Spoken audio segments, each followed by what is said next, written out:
The Yeah. political journey of Governor Fubara has been one of the most dramatic power struggles in Nigeria. I mean, Nigeria has witnessed in recent years, you would agree, from impeachment threats and emergency rule to defections, alliances, and now apparent political retreat.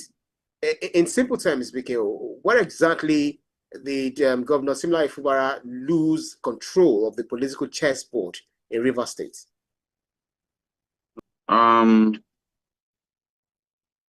The simplest answer for this question is Fubara was too hasty in turning against Nyesom Wike, because Nyesom Wike, Fubara is part of the Nyesom Wike family. That political family, the structures were originally built by Rotimi Amechi, but they were in the same party. Rotimi was, Nyesom Wike was Rotimi's chief of staff. They were in the same political party, same political family. And those structures had endured for years. Now, to dismantle those structures, you need time. But he was too impatient, and he got into that fight too early. Too early because he didn't wait to build alternative structures. He didn't wait to build alternative structures to unseat Nyesom Wike.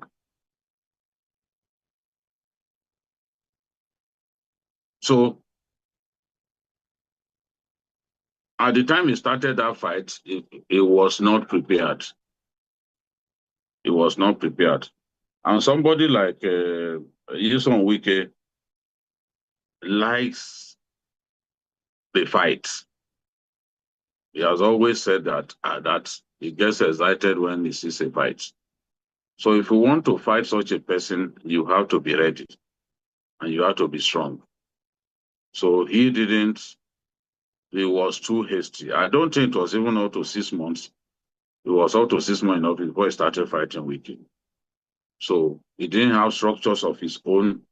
He didn't have anything in the real sense of the word, by way of political structures, to be able to supplant this man. Yet, the people around him were people that Wike contributed to his cabinet. I believe that if he had been patient, things would have been patient up to the end of that first term, things would have been different. Babajide Otitoju just said something that every Nigerian politician, every upcoming leader, and every person who wants to understand how power truly works in his country needs to hear. He didn't just comment on Fubara and Wike. He handed us a masterclass in political survival. And today on Raw Politics NG, we are going to break every single layer of it open. The relationship between Fubara, who is presently the governor of Rivers State, and Wike, the minister of FCT, was supposed to be one of godfather and protege. What it became is one of the most dramatic and dangerous political fallouts in recent Nigerian history. Fubara should not have. This is the core of what Wike said, of what Otitoju said. Fubara should not have turned against Wike when he did. He moved too early. He had not yet built his own political structure and fortress. And because of that premature rebellion, he is now paying a painful political price. This is not a simple statement. It contains at least 5 layers of deep political wisdom. Let us peel every one of them, one after the other. 1. The Godfather system is real and it has rules. The first thing Otitoju's statement teaches us is that Nigerian godfatherism is not formal. It is a structured system with unwritten laws. When Wike picked Fubara, it was an act of charity. It was a political investment. Wike was essentially saying, I am putting my capital, my network, my money, my influence, my loyalty base behind you. In return, you govern as an extension of my will.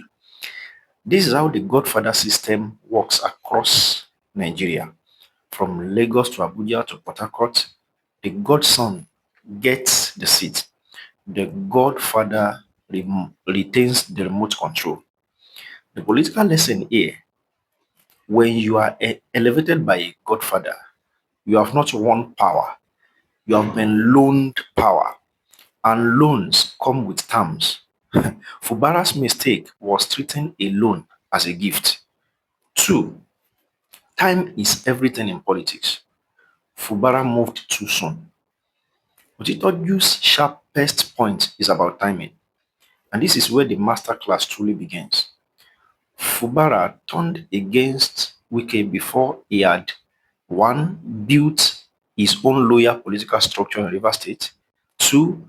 Before he cultivated his own independent financial base. 3. Before he had won the heart of enough grassroots leaders away from Wike's grip. 4. Before he had secured enough allies at the federal level independent of Wike's network. And 5. Before he had established enough institutional control over the River State legislature. He declared war before stalking his armory. In military strategy, this is called overextension, moving beyond your supply lines before you have secured your base. Armies that overextended get cut off and destroyed, not because the enemy is stronger, but because the soldier moved before he was ready. Fubara is a governor at war with a minister who still controls a significant portion of his state assembly, his party structure, and his federal relationships. The political lesson here in politics, the political lesson here in politics, the best time to break from your godfather is when breaking costs him more than it costs you. Fubara broke when it still cost him far more.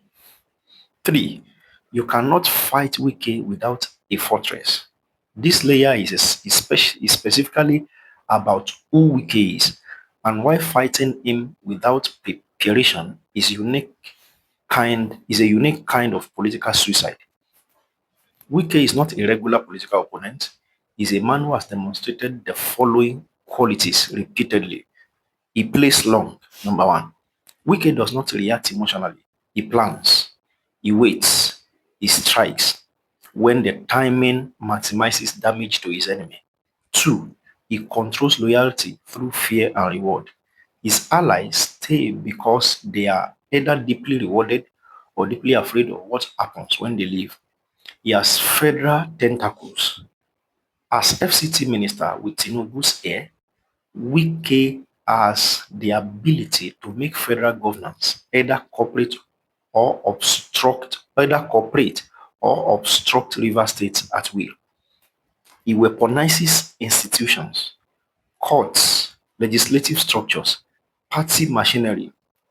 Wike understands how to use every institutional level available. Wike understands how to use every institutional lever available. To fight this man without your own structure firmly in place is to bring a kitchen knife to a gunfight. The political lesson here: know your opponent's full arsenal before you declare war. Fubara knew Wike was powerful.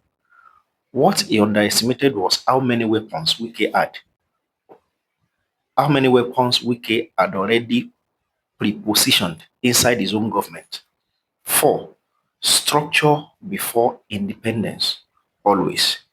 This is perhaps the most universally applicable lesson Otitoju's statement contains, and it goes far beyond Nigerian politics. You cannot claim independence before you have built this infrastructure to sustain that independence. Think of it this way. A man who wants to leave his employer and start his own business has two parts. Part A, he quarrels with his boss, storms out and starts a business with no savings, no clients, and no plan. Part B, he quietly builds his client base, saves his capital, develops his skill, and then resigns on his own terms. Part A is Fubara. Part B is what Otitoju was prescribing. In political terms, building your fortress means 1. Cultivating your own grassroots mobilizers, people loyal to you personally, not to whoever you brought. 2. Controlling your state's financial levers, internally generated revenue, budget implementation, contractor relationships. 3. Building legislative majority loyalty so that your assembly works for you, not against you. 4. Creating your own media narrative so you can shape public perception independent of your godfather's influence. 5. Developing federal relationships of your own, bilateral loyalties that don't flow through your godfather. Now, the political lesson here: independence is not declared, it is built in silence and announced only when the foundation can hold the weight of the war that follows. 5. The danger of emotional politics. The final layer Otitoju's statement implies, though perhaps not explicitly, is that Fubara's break with Wike had emotional dimensions that clouded strategic judgment.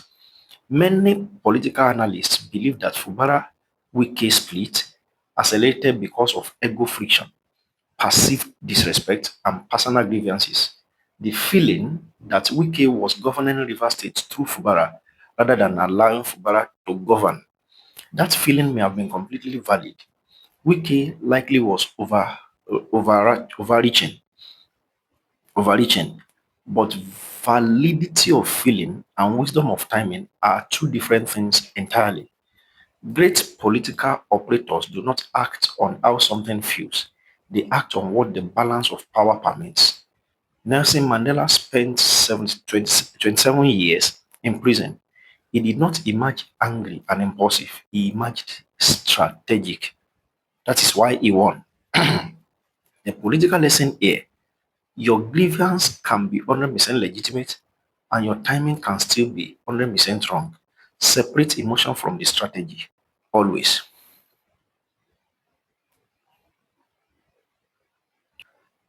Now, Babajide Otitoju didn't just analyze Fubara.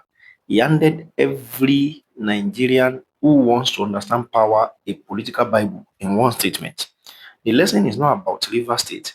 The lesson is about how power works everywhere, in politics, in business, in life. Never fight a battle you are not yet fortified to win. Never declare war before building your fortress.